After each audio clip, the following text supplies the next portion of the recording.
Con dâu yêu quý của mẹ. Con đâu rồi? Này, làm gì mà còn ngồi ì ra đấy à? Tại sao chưa đi đổ đứa bé cho tôi? Mà này, nhất định phải là con trai đi nhá. Em đã nói rồi, anh bỏ cái ý định đấy đi cơ mà. Đồ ngu, phải là con trai thì mẹ mới chuyển giao tài sản cho tôi, hiểu chưa?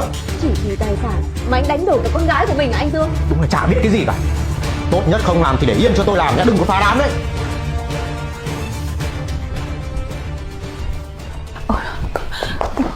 Con dâu ngoan của mẹ. Ní mẹ thương. Trời đất ơi, sao thằng con của tôi bây giờ nó lại thành ra như thế này chứ? Mẹ ơi, con biết là hôm nay mẹ lên nên con mới cố tình làm thế này. Con cũng muốn giấu mẹ lắm nhưng mà con chịu hết nổi rồi mẹ ạ. Con làm đúng lắm. Nhưng chuyện là như thế nào? Nói rõ ràng cho mẹ nghe xem. Từ lúc con sinh bé Mon, tính tình anh Dương thay đổi hẳn. Bây giờ anh ấy còn đòi con là phải đi mua một đứa con trai về cho anh ấy nuôi và bắt con bằng bé Mon đi mẹ ạ. Mẹ nhớ ra rồi. Có lúc mẹ đã đùa vui với thằng Dương.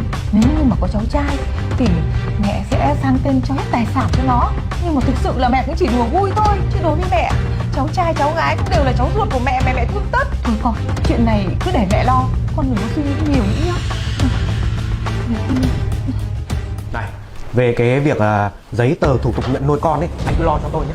Nhưng mà miễn là phải con trai, tiền nong không thành vấn đề, nhớ chưa? Như thế mà tôi thì... Này anh kia, anh đi về đi. Nhà tôi không cần con trai gì cả. Về nhanh.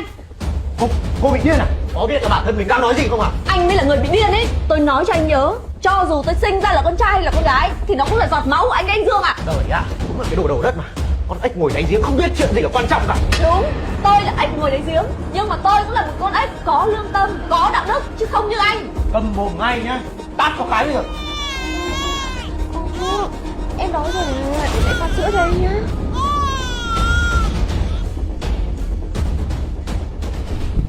Ồ, thôi mẹ thương Mon đừng khóc nữa.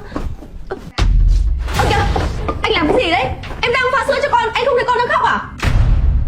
Anh Dương, anh làm cái gì đấy? Này, đưa cho nó uống đi. Cho nó uống say cho nó bớt khóc đi, đau hết cả đầu. Này, tôi không ngờ là càng ngày anh càng khốn nạn như thế đấy. Bây giờ anh cứ như thế này thì ly hôn đi, anh giải thoát cho mẹ con tôi đi. Thôi mà em, chuyện có gì đâu mà phải ly hôn hả em? Anh ơi quá đáng. Nhưng mà nghe anh nói này, bây giờ mình mà ly hôn thì tài sản thừa kế mẹ để hết cho vợ chồng anh trai đấy. Như thế là mình không được đâu. Đến cuối cùng anh vẫn chỉ là một thằng khốn nạn thôi. Kìa, đây. Mẹ ơi, mẹ dọn đồ của ai thế hả? Mẹ không để thằng con ngu dốt của mẹ nó hại cháu mẹ đâu. Nhưng mà đồ đạc này là sao ạ? Nhà này mẹ đã bỏ tiền ra mua để tặng cho con. Bây giờ con không đuổi đứa chồng mình đi thì để mẹ xử lý nó. Mẹ ơi, con... Thằng con trai mẹ, nó làm khổ con dâu mẹ quá rồi. Mẹ ơi, con cảm ơn mẹ vì mẹ đã là mẹ chồng của con. Con thấy mình có phúc lắm ạ. Cái gì? Nhanh như vậy mà đã tìm được rồi à? Được rồi, tôi chuyển tiền cho anh ngay nhá. Ok. Ai ơi? Kia! Mẹ lên lúc nào đấy ạ? Mày cút ra khỏi nhà này ngay! Mẹ làm sao thế, tự dưng đuổi con ra khỏi nhà? Này, em nói xấu gì anh với mẹ đúng không? Con dâu mẹ nó không làm gì sai cả. Có trách thì trách mẹ đây này. Đã sinh ra một thằng con khốn nạn như mày. Mẹ xấu hổ lắm, mày có biết không hả? Con... Chỉ vì tài sản thôi mà mày nhẫn tâm. Mày định bán con gái của mày đi để mang một đứa bé không huyết thống này đây. Đầu mày còn có não không? Hay là chỉ toàn giận thôi? Mẹ nghe ai nói thế đấy? Làm sao con làm cái việc mất nhân tính ấy được? Tao không nghe ai nói hết cả. Chính tai tao nghe thấy, mắt tao nhìn thấy. Bỏ công tao cho mày ăn học để bây giờ mày hành xử như thế này hả Dương? Thì con làm như vậy cũng là muốn tốt cho Vân thôi mà mẹ. Mày đừng lấy con dâu tao làm lá chắn. Tất cả là do mày ích kỷ, do mày háo thắng, mày khốn nạn. Mẹ làm sao đấy? Sao mẹ chửi con như người ngoài nhỉ? Con là con ruột của mẹ đấy. Như mày ý, thả tao đẻ quả trứng ra tao ăn nó cho xong. Bây giờ tao tuyên bố luôn nhá. Mày sẽ không nhận được một đồng một hào từ mẹ đâu. Mẹ đang bênh vực con dâu của mẹ để tấn công con đấy à? Mẹ là mẹ kiểu gì đấy?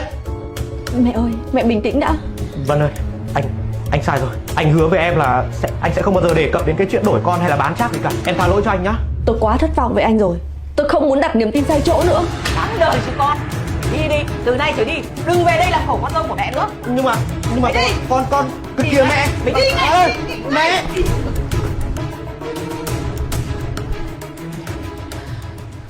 Khi nào con nguôi ngoai thì con hãy suy nghĩ đến chuyện cho nó một cơ hội để quay đầu.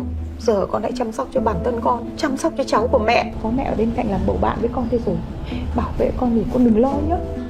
Con cảm ơn mẹ.